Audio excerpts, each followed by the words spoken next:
Aluno, o que não estudar em Química para o Enem 2022?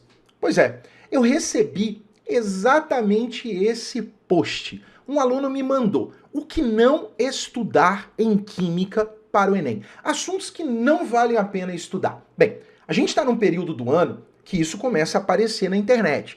Como passar em 6 meses do zero em medicina, como conseguir a nota sem saber nada. Essas promessas, elas surgem aí há muito na internet. Só que essas promessas normalmente não me preocupam. Por quê? Porque eu acho muito difícil alguém acreditar nessas promessas. Ótimo, tem gente que vai e tal, mas beleza, não vou me meter nisso aí.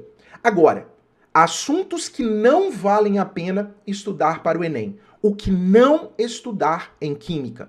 Eu, como professor de Química, graduado, formado, licenciatura plena em Química, com mais de 20 anos de experiência em cursinho, quando eu recebi esse post, eu falei, gente, mas tem muita coisa errada aí.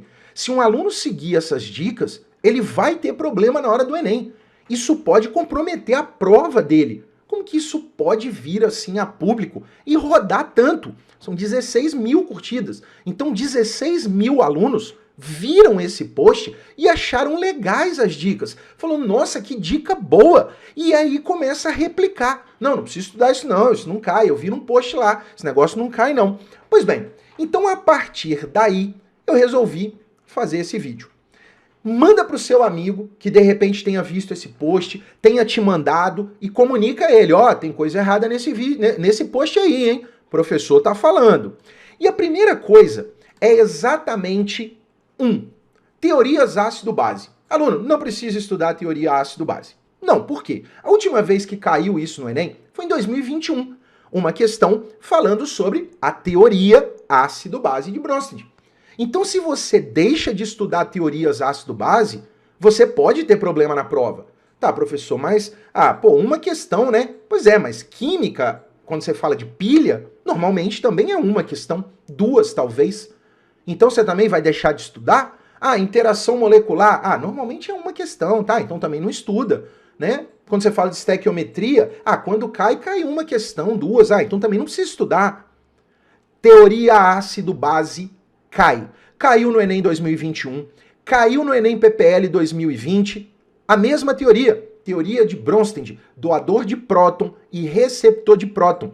Você precisa saber isso para o Enem. Isso é importantíssimo para a prova.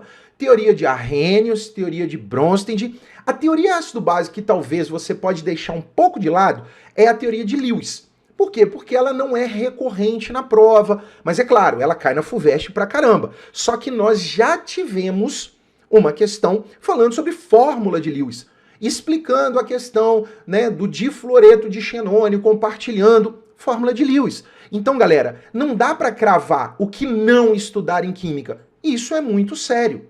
Agora, o item 2, o item 2 eu concordo. Você não deve estudar propriedade coligativa, parte quantitativa. Tá, mas por que você não vai estudar? Porque tá na matriz que você não vai estudar. Lá na matriz tá falando assim, aspectos quantitativos das propriedades coligativas das soluções. É isso. Não é para estudar aspectos quantitativos. Isso tá na matriz do Enem. Qualquer professor tem que saber disso. Só que o fato desse post específico, ele não está falando de assuntos que não estão na matriz. Porque senão ele traria, por exemplo, números quânticos. Bom, assuntos que não estão na matriz, nós não estudamos. A não ser que o professor em questão julgue ser um pré-requisito necessário e tal, então ele vai trabalhar, mas deixando isso claro para você.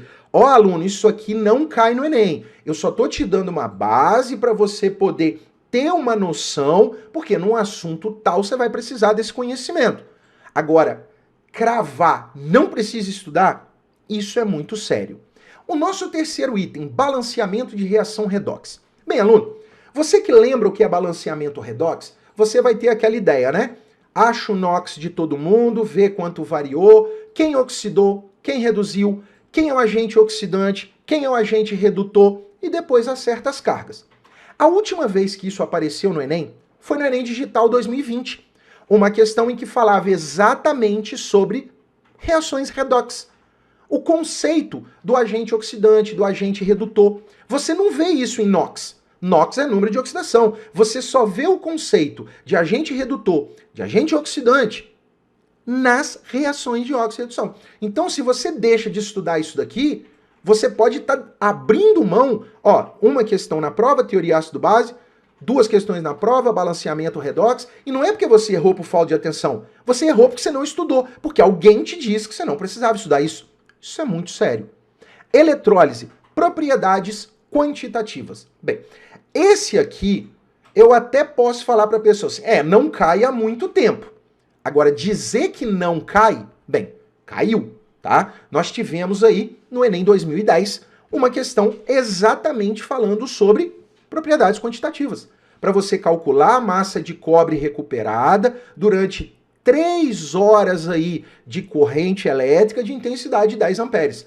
Teve até um detalhe nessa questão. Quando você usa a fórmula Q igual a I vezes T, o tempo ele tem que ser dado em segundos. Então você ainda tinha que transformar 3 horas para segundo para você poder chegar na resposta. E lembrando que o cobre era mais 2. Então para cada 1 mol de cobre, são 2 mols de elétrons. Então 2 vezes 96.500 coulombs. Opa, eu estou falando de propriedades quantitativas.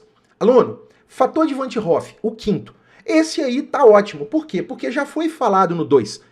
Fator de Van 't Hoff está dentro de propriedade coligativa os aspectos quantitativos, que na verdade é o número de íons liberados, mas que não dá para você largar de mão não.